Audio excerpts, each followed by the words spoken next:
ಹೆಸರು ದುರ್ಯೋಧನನ ಕೊಂದೆ ನೀನು. ಈ ದುರ್ಯೋಧನ ಎಲ್ಲಿ ಯಾವ ಕಥೆಯಲ್ಲಿ ಬರ್ತಾನೆ ಹೇಳ್ರಿ? ಹೌದಲ್ವಾ? ಮಹಾಭಾರತವನ್ನು ಬರೆದವರು ವ್ಯಾಸ ಮಹರ್ಷಿಗಳು. ಈ ಕುಮಾರವ್ಯಾಸ ಅಂತ ಯಾಕಿದೆ ಅಂದ್ರೆ ಮಹಾಭಾರತವನ್ನ ಬರೆದಿರುವ ವ್ಯಾಸ ಮಹರ್ಷಿಯವರು.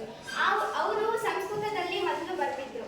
ನಂತರ ಕನ್ನಡದಲ್ಲಿ ಇದನ್ನ ಅನುವಾದ ಮಾಡಿದಾಗ ಕುಮಾರವ್ಯಾಸ ಎಂಬ ಇನ್ನೊಬ್ಬರು ನಾರಾಯಣಪ್ಪ ಎಂಬ ಕವಿಯು ಈ ಹೆಸರನ್ನ ಪಡೆದುಕೊಂಡ್ರು. ಈಗ ನಾವು ಮಹಾಭಾರತದ ಬಗ್ಗೆ ಒಂದು ಸ್ವಲ್ಪ ಮಾಹಿತಿಯನ್ನು ತಿಳ್ಕೊಳ್ಳೋಣ. ಮಹಾಭಾರತವಂತೂ ಎಲ್ಲರಿಗೂ ಗೊತ್ತಿದೆ. ನಮ್ಮ ಹಿಂದೂ ಧರ್ಮದಲ್ಲಿ 2 ಮುಖ್ಯ ಗ್ರಂಥಗಳು, ಒಂದು ಮಹಾಭಾರತ, ಒಂದು ರಾಮಾಯಣ. ಅದರಲ್ಲಿ ಮಹಾಭಾರತವು ಒಂದಾಗಿದೆ. ಮಹಾಭಾರತದಲ್ಲಿ ನಮಗೆ 101 ಕೌರವರು ಮತ್ತು 5 ಜನ ಪಾಂಡವರು. ಪಾಂಡವರೆಂದರೆ ಪಾಂಡುವಿನ ಮಕ್ಕಳು. ಅದರಲ್ಲಿ ಕುಂತಿಯ ಮಕ್ಕಳು 3 ಜನ. ಧರ್ಮರಾಯ ಯಮಧರ್ಮನ ಮಗನಾಗಿ ಜನಿಸಿದನು. ಅವನ ಅನುಗ್ರಹದಿಂದ ಜನಿಸಿದನು. ನಂತರ ಕಲಿಭೀಮ ವಾಯುವಿನ ಅನುಗ್ರಹದಿಂದ ಜನಿಸಿದನು. ಅರ್ಜುನ ಇಂದ್ರನ ಅನುಗ್ರಹದಿಂದ ಜನಿಸಿದನು.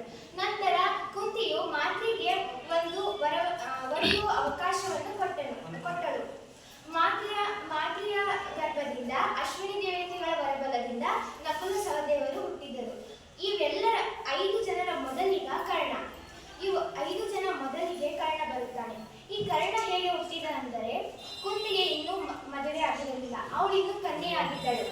ಅವಾಗ ನನಗೆ ವರ ಕೊಟ್ಟಿದ್ದು ಫಲಿಸುತ್ತವೆ ಇಲ್ಲವೋ